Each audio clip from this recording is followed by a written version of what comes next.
Boa noite. Olá, boa noite. Policiais envolvidos na morte do menino de 10 anos após roubar um carro disseram em depoimento que não sabiam que se tratava de uma criança. Procurador-geral Rodrigo Janot afirma que não vazou o pedido de prisão de Renan, Jucá, Sarney e Cunha. Juiz Sérgio Moro da Lava Jato chama a presidente afastada Dilma Rousseff como testemunha de defesa de Marcelo Odebrecht. E atos contra Temer acontecem em vários estados. Aqui em São Paulo, o ex-presidente Lula participou da manifestação aqui na Avenida Paulista. E você acompanha essas e outras notícias daqui a um minuto após um rápido intervalo. Qual Casper você é? Eu sou jornalismo. Eu sou relações públicas. Eu sou publicidade e propaganda. Eu sou rádio, TV e internet. Essa é a minha Casper. Essa é a nossa Casper. Hoje, em A Semana.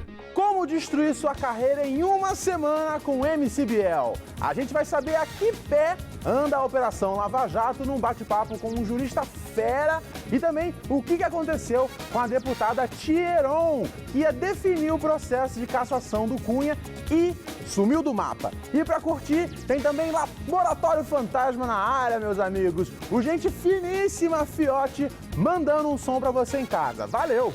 A Semana com Ronald Rios. Hoje, 10h30 da noite. Oferecimento Faculdade Casper Libero. Formando os melhores profissionais da comunicação.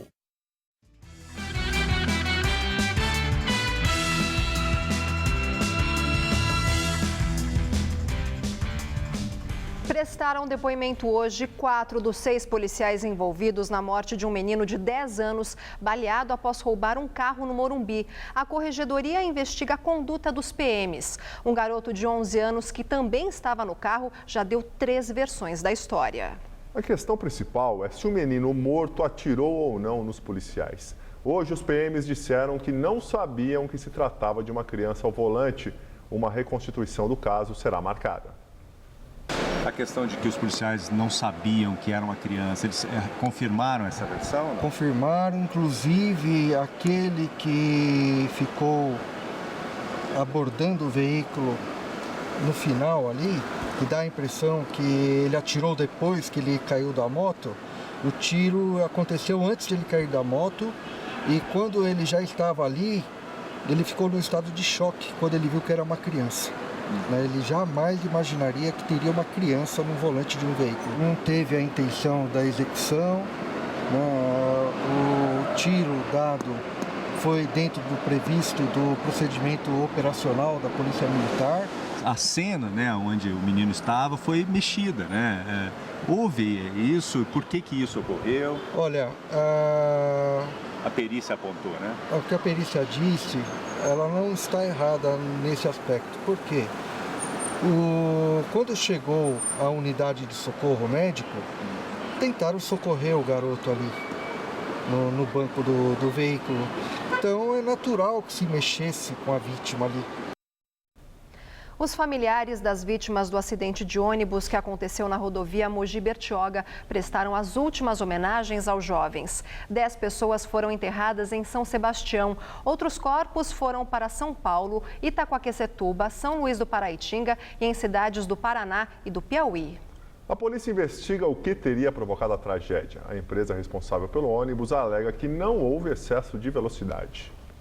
A empresa União Litoral afirma que no momento do acidente, o ônibus estava a 41 km por hora abaixo do limite permitido naquele trecho da rodovia, que é de 60 km por hora. Essa informação só poderá ser confirmada pelo tacógrafo, uma espécie de caixa preta do ônibus, que está em posse da Polícia Civil. Ainda segundo a empresa de ônibus, havia muita neblina na hora do acidente, o que pode ter atrapalhado a visibilidade do motorista. O acidente aconteceu na quarta-feira à noite e matou 18 pessoas. O ônibus levava universitários de Mogi das Cruzes para São Sebastião e tombou na pista sentido litoral. Na descida da serra, o motorista perdeu o controle logo depois de fazer uma curva, atravessou a pista, bateu nas pedras, capotou e caiu em um barranco. Arcebispo do Rio de Janeiro, o cardeal Dom Orani Tempesta, ficou no meio de um intenso tiroteio no bairro de Santa Teresa, no centro. O confronto aconteceu quando agentes da unidade de polícia pacificadora que estavam fazendo o patrulhamento de rotina foram atacados pelos criminosos. E olha que esta é a terceira vez em que Dom Orani vive de perto a insegurança da cidade. Em 2014 e 2015, ele foi vítima de 2 assaltos à mão armada. Em vídeo gravado por um passageiro de um ônibus que estava perto do carro de Dom Orani, é possível ver o cardeal sentado no chão usando o celular. Foram pelo menos 10 minutos de intenso tiroteio. Dom Orani estava indo para o aeroporto quando ele e outras pessoas foram surpreendidas pelos tiros. O arcebispo e o motorista desceram do carro para se proteger. Em um vídeo publicado no site da Arquidiocese do Rio de Janeiro, o cardeal Dom Orani Tempesta contou como foram os momentos de tensão que ele passou hoje. Eu tenho dito que a nossa sociedade é uma sociedade doente, há um tecido social doentio. Isso acontece tanto no aspecto ético, como também moral, como também social, como também na questão da segurança. É necessário reconstruir essa nossa sociedade. E eu pude ver realmente que ali, juntamente comigo, tinha tantas pessoas que iam para o trabalho, preocupadas em como justificar a demora de chegar ao trabalho, pessoas de bem e que estavam procurando justamente apenas a segurança daquele momento. Ex-ministro Delfim Neto é intimado a prestar esclarecimentos na Operação Lava Jato. Delfim Neto terá de explicar aos investigadores o recebimento de R$240 mil da empreiteira Odebrecht. O montante foi pago em dinheiro vivo no escritório do sobrinho dele, Luiz Apolônio Neto. A Lava Jato chegou ao nome do ex-ministro depois de encontrar a planilha do setor de operações estruturadas da Odebrecht, um departamento de propinas da empreiteira, segundo as investigações. Não é a primeira vez que o nome de Delfim Neto aparece na Lava Jato. Ele foi citado também na delação premiada do ex-executivo da empreiteira Andrade Gutierrez, Flávio Barra. Ao Ministério Público Federal, ele relatou o pagamento de R$15 milhões ao economista em 2010. O dinheiro, de acordo com Barra, foi uma gratificação por ele ter ajudado a montar consórcios de empresas que disputaram licitações para obras da usina Belo Monte. O advogado de Delfim nega qualquer irregularidade e diz que o ex-ministro presta consultoria na área econômica e sempre recolheu todos os impostos de acordo com a lei. Procurador-Geral da República, Rodrigo Janot, nega vazamento de pedido de prisão contra a cúpula do PMDB. Na semana passada, Rodrigo Janot pediu a prisão do presidente do Senado, Renan Calheiros, do senador Romero Jucá e do ex-presidente José Sarney. Todos são acusados de tramar contra as investigações da Operação Lava Jato. Janot pediu ainda a prisão de Eduardo Cunha. Segundo Janot, mesmo afastado da presidência da Câmara dos Deputados e do mandato parlamentar, Cunha tem atuado para atrapalhar o andamento do processo no Conselho de Ética, que pode levar à sua cassação. Os pedidos de prisão vieram a público na terça-feira. A análise está sendo feita pelo ministro Teori Zavascki do Supremo Tribunal Federal. Janot diz que se esforçará para descobrir e punir quem vazou a informação. Afirmo, senhores, peremptoriamente, esse indigitado vazamento não foi da PGR. Após a divulgação, o ministro Gilmar Mendes, do STF, criticou o vazamento, que qualificou de uma brincadeira com o Supremo. Os PMDBistas investigados também criticaram. Eles dizem que são vítimas de perseguição da Procuradoria. Janot disse não eleger transgressores. Da esquerda à direita, do anônimo às mais poderosas autoridades. Ninguém mesmo está ou estará acima da lei no que depender do Ministério Público. Assim exige a Constituição, assim exige a República. E agora o comentário de Josias de Souza, direto de Brasília. Surgiu no Senado um movimento suprapartidário. Reúne gente que não costuma se juntar, gente do PSDB até do PT. Esse grupo está indignado com o pedido de prisão feito pela Procuradoria contra 3 cardeais do PMDB, Renan Calheiros, Romero Jucá e José Sarney.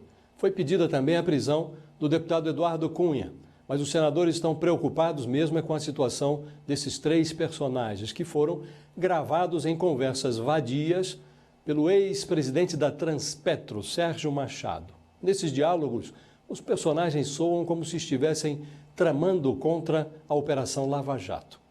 O mais curioso nessa história toda é que o delator Sérgio Machado contou em depoimentos à Força-Tarefa da Lava Jato que repassou 70 milhões de reais roubados da Petrobras para Renan Calheiros, Romero Jucá e José Sarney.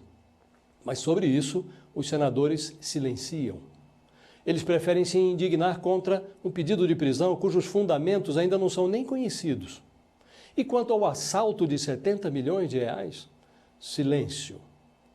Se a Lava Jato ensinou alguma coisa, foi que no Congresso Nacional há males que vêm para pior. Boa noite. O juiz federal Sérgio Moro acolheu o pedido da defesa do empreiteiro Marcelo Odebrecht, preso na Operação Lava Jato, e incluiu a presidente afastada Dilma Rousseff como testemunha. Odebrecht está negociando delação premiada com a Procuradoria da República. Ele está preso há 1 ano e foi condenado a 19 anos e 4 meses de prisão por corrupção ativa, lavagem de dinheiro e organização criminosa no esquema de propinas montado na Petrobras. E o policial federal Newton Ishii, o japonês da Federal, vai cumprir prisão domiciliar.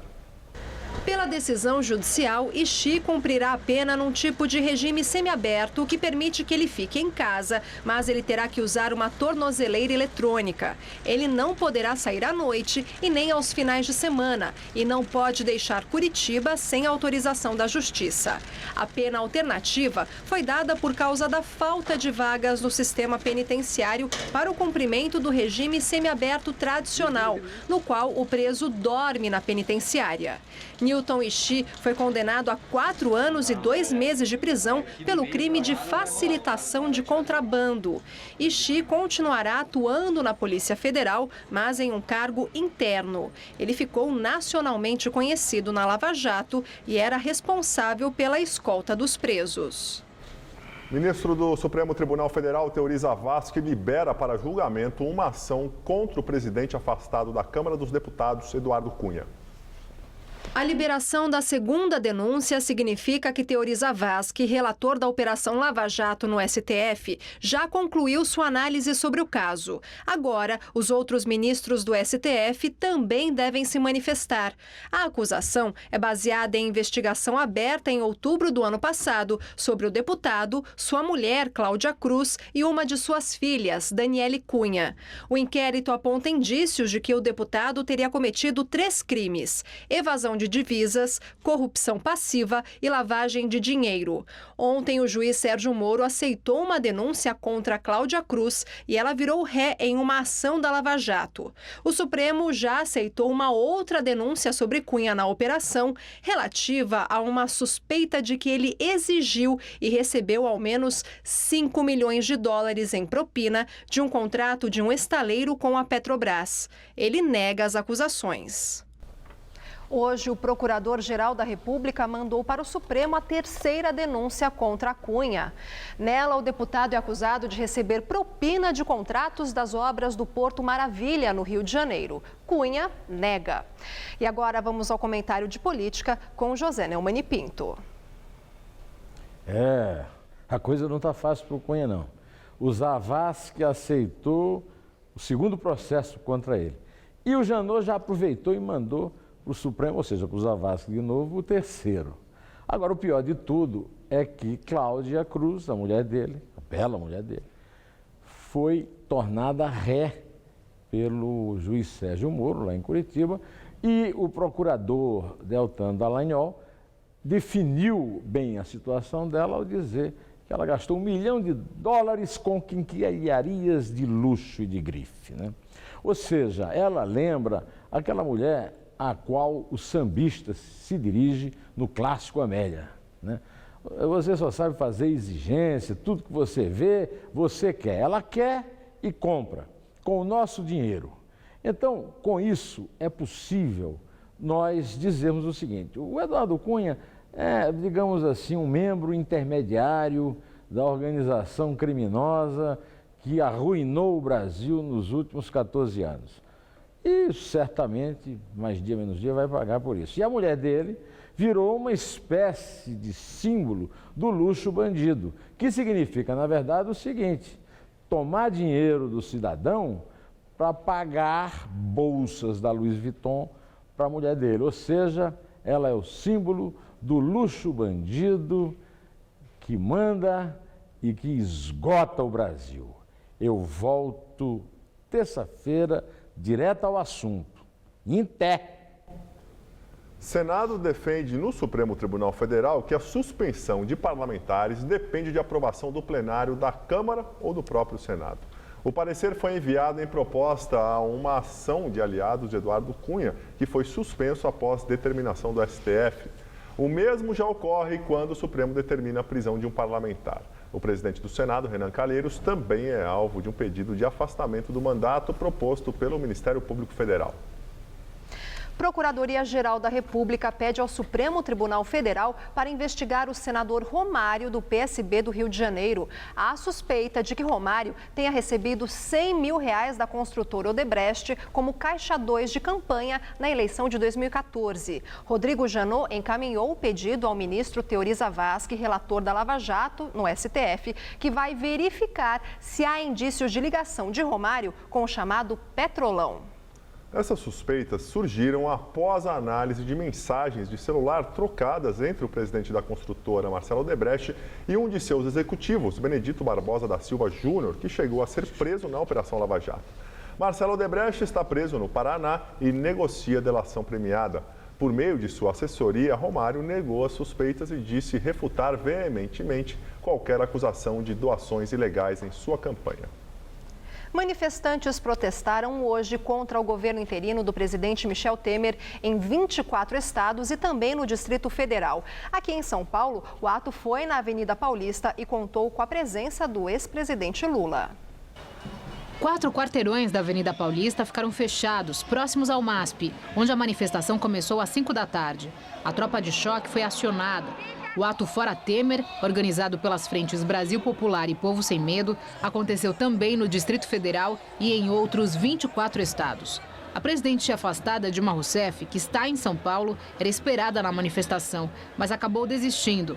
O ex-presidente Luiz Inácio Lula da Silva chegou no final do ato. Em um discurso de mais de meia hora de duração, o ex-presidente Lula chorou ao lembrar da mãe, disse que está chateado com o comportamento da imprensa e que não está doente, como muitos dizem, segundo ele. Lula também falou que não fica bem ele gritar fora Temer num evento como esse, mas mandou um recado ao presidente interino. Disse que Temer deve agir corretamente, sair do governo, entregar ao povo e, se quiser, participar das eleições em 2018.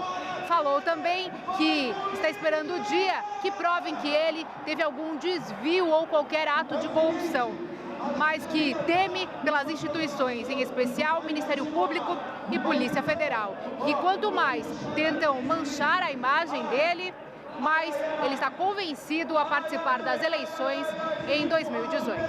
O ex-presidente Lula afirmou que o presidente interino, Michel Temer, não sabe governar e, por isso, quer vender todas as empresas públicas com a desculpa da crise. Não é possível que as pessoas não se deem conta de que o que eles querem é fazer um desmonte nesse país. Ele voltou a criticar a postura do ex-aliado ao assumir a presidência. O Temer pegou a interinidade e não agiu como um presidente interino.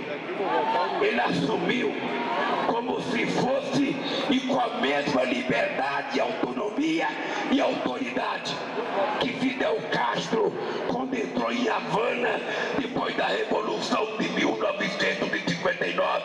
O Fidel tinha autoridade, tinha feito a Revolução, tinha ganho as eleições. O Temer não tinha autoridade, não tinha feito a Revolução e chegou lá através de um golpe. Muhammad Ali é enterrado nos Estados Unidos uma semana após sua morte. O cortejo atraiu milhares de pessoas às ruas de Louisville, cidade natal de Muhammad Ali, que fica no estado americano do Kentucky. E passou por lugares importantes, como a casa onde o boxeador viveu na infância e o Muhammad Ali Center, um museu em homenagem a ele. O enterro aconteceu à tarde no cemitério Cave Hill e foi reservado à família e aos amigos mais próximos. O ator Will Smith, que interpretou Ali nos cinemas, e o ex-campeão mundial de boxe Lennox Lewis ajudaram a carregar o caixão. Depois, uma multidão voltou a se reunir no ginásio da cidade para um ato ecumênico. Personalidades prestaram homenagens, como o ex-presidente americano Bill Clinton, além de líderes de várias religiões. Ali era muçulmano e queria um funeral que respeitasse a fé islâmica, mas também incluísse as outras. E o site da Casa Branca publicou hoje uma homenagem do presidente Barack Obama a Ali, a quem chamou de ídolo pessoal. Muhammad Ali morreu na sexta-feira da semana passada, aos 74 anos, em um hospital do Arizona, vítima de uma infecção generalizada. O ex-campeão do boxe lutava havia anos contra o mal de Parkinson. Voltando ao Brasil para falar de política de novo, o Ministério do Planejamento anunciou o corte de mais de 4.000 cargos comissionados no governo. Segundo o ministro interino da pasta, Diogo de Oliveira, a medida vai gerar uma economia de 230 milhões de reais por ano. O próprio ministro admitiu, no entanto, que a redução de custos é baixa diante do gasto anual do governo com folha de pagamento dos servidores ativos e inativos, que é de 250 bilhões de reais anuais. No total, serão cortados 4.303 cargos comissionados. De acordo com Oliveira, o governo indicará a quantidade de cargos e funções que cada ministério terá de devolver. Essa redução já havia sido anunciada por Romero Jucá, que chefiou a pasta do planejamento, mas se afastou do cargo depois da divulgação de um áudio em que ele aparece sugerindo um pacto para barrar a Operação Lava Jato. Ainda segundo o ministro, os cargos e funções deverão ser extintos das estruturas de ministérios e instituições vinculadas ao governo em um prazo de até 30 dias e que o objetivo do governo é racionalizar a atual estrutura do Poder Executivo. E agora vamos ao comentário de economia com Vinícius Torres Freire. A gente tem tanto problema aqui no Brasil que até passou a prestar ainda menos atenção ao que se passa na economia mundial. Como a gente viu, houve hoje uma balançada feia nos mercados. É uma crise nova? Não. Deve durar muito? Provavelmente não. Mas o Brasil não é imune ao que acontece na economia ou nas finanças mundiais. Deve ficar ainda mais atento agora nesse momento de grande sofrimento econômico. O que aconteceu lá fora? Daqui a uns 10 dias, o Reino Unido vota se fica ou não na União Europeia. Hoje, saíram pesquisas indicando que o eleitorado pode votar pelo sim. Caso o Reino Unido saia mesmo da União Europeia, isso vai dar confusão por algum tempo. Sim, no mais, a tendência de médio prazo era, a princípio, de calmaria no mundo. Pode haver mudanças se houver mexida grande na economia americana ou na chinesa. Mas, por hora, a expectativa era de que isso fosse ficar quieto pelos próximos meses. Mas o Brasil está numa situação econômica muito difícil. Está para começar a fazer alguma mudança econômica. Agora, se houver tumulto na economia lá fora, tudo fica mais difícil. Dólar subindo, piorando a inflação, menos investimento no Brasil. É certo que isso vai acontecer? Não, mas a gente não pode perder tempo aqui dentro. Consertar o motor do carro no meio de uma tempestade mundial fica ainda mais difícil. Boa noite. Os paulistanos presenciaram um novo recorde esta madrugada. A capital paulista teve o dia mais frio do mês de junho dos últimos 22 anos, segundo o Instituto Nacional de Meteorologia. Os termômetros marcaram apenas 5,5 graus. E é bom se preparar, pois no domingo novos recordes de frio podem ser batidos. Mariana Armentano tem os detalhes da previsão.